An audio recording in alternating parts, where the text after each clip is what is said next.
Welcome back to Car Chat TV. My name is Oliver. Today's episode is all about this gorgeous looking thing, the VW TAIGO R line.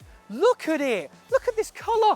This is one of the best colour combinations I think I've seen in a VW. Look at the lovely layering there, the R line. We've got these gorgeous black 18-inch rims. I love the way the black gloss goes with this green. I'm not fully aware of this official colour yet.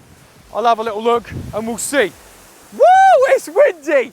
Oh, even the gods are sending down the blessings with a whoo! They're loving this car. So in this video today, expect to see me blown away, hopefully, by this car. I'm going to be completely honest with you, take it on the road, talk about some cool features, and see what it's all about. So let's go!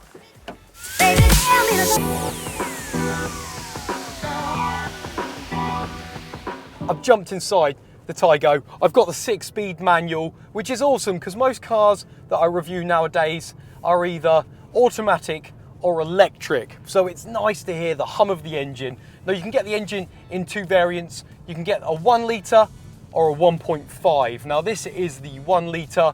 VW say it's 110 farther stark. So let's see what it's all about. We're going to take it on the roads. I love using a little bit of a manual. Whoa, brakes are good. Make sure I'm nice and safe, and here we go. Look, bit of a, come on, get fast, get.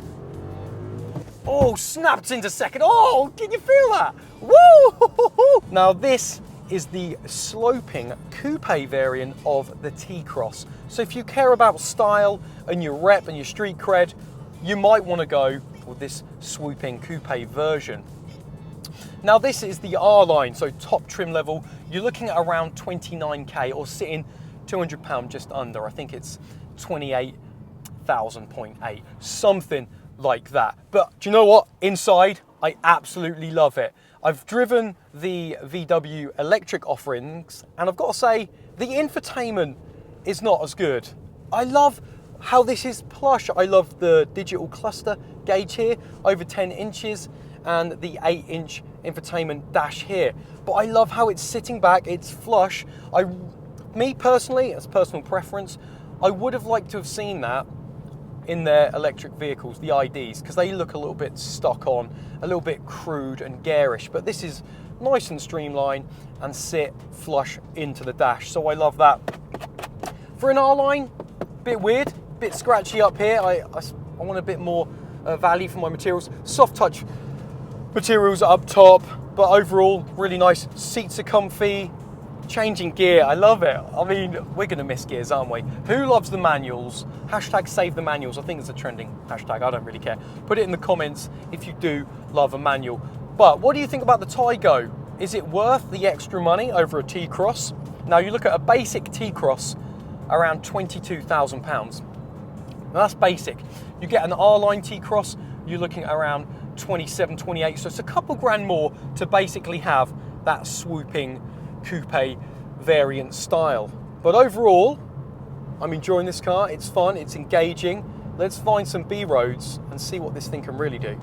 Let's talk about the miles per gallon. All right, 46.3 miles per gallon is what VW say. That is pretty good. But can you get it?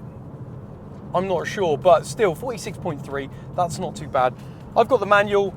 There is a 7-speed automatic as well you can get if you do not want to bother with engaging the gears and whatnot. It takes a certain person that still wants manual, because depending on what you're using the car for, you just want to chill, you want to sit back and relax. Now the car suspension has been great. It's been comfortable, it's been smooth. I've been on a nice A road, not too many potholes. In a moment I will be turning down to see what a B road feels like and give it the handling, see what happens there. So let's do that. But again, this isn't really a performance car. It's got the R-Line trim, which is more sort of sporty look. But I think because it's the small brake horsepower on the 110 farther start 1 litre, it's not going to be that quick. In fact, let's just give it a bit of a launch now. And I think it's 10.4 seconds, something like that, 0 to 60. Handbrake down. All right, I haven't done this for a while in manual. Right, we ready? Build those revs. Let's feel what it feels like. Let's go. Bit of wheel spin. Oh, don't worry, it's not my car. 6,500 revs. Whoa, you can hear it. Wheel spin into second. Some lane kiss seat The lane keep assist is beeping at me. Do you know what? You can still have fun with this car. All right. All of it is manual, so you can hold the revs when you want. You can change down when you want. That's why I love manuals. It's more engaging. It's more immersive.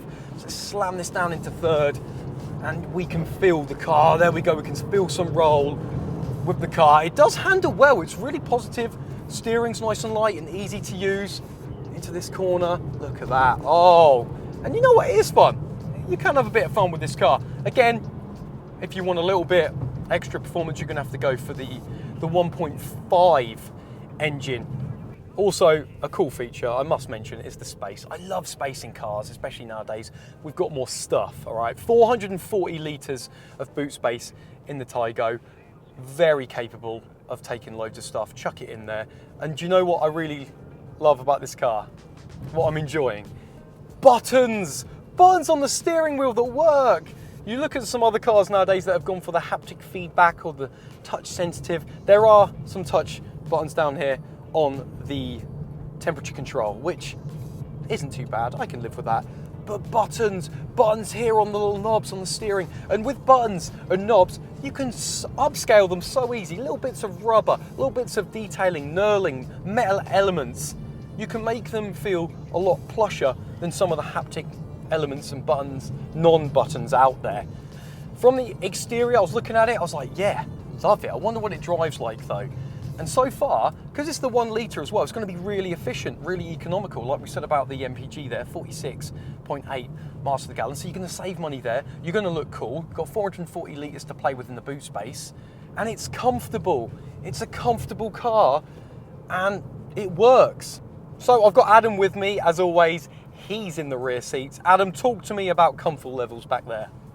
Okay, so my opinion of the back of the Taigo, I was a bit confused when I first saw the car because I didn't really know if it was like an SUV or a sort of small hatchbacky car, but it is in between. It is like slap bang in the middle of both. I feel like the space in the back is a bit more of like a hatchbacky space. So I've been in like smaller profile cars with more space. You can see I've got my camera and everything. Knee room is a bit limited. I don't know if you can see down there. You've got a couple of USB ports. The doors look really small, but there is plenty of light and the visibility is pretty good. I'd say comfort wise, suspension is soaking up the bumps, so it's pretty comfy for rear passengers. You could get probably 2 people in here. I don't think you could really get 3.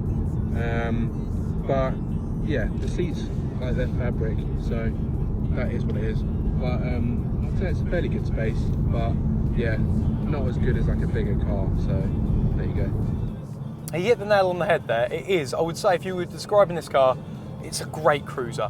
Comfortable, relaxing, and you can sit back and chill. Really cool.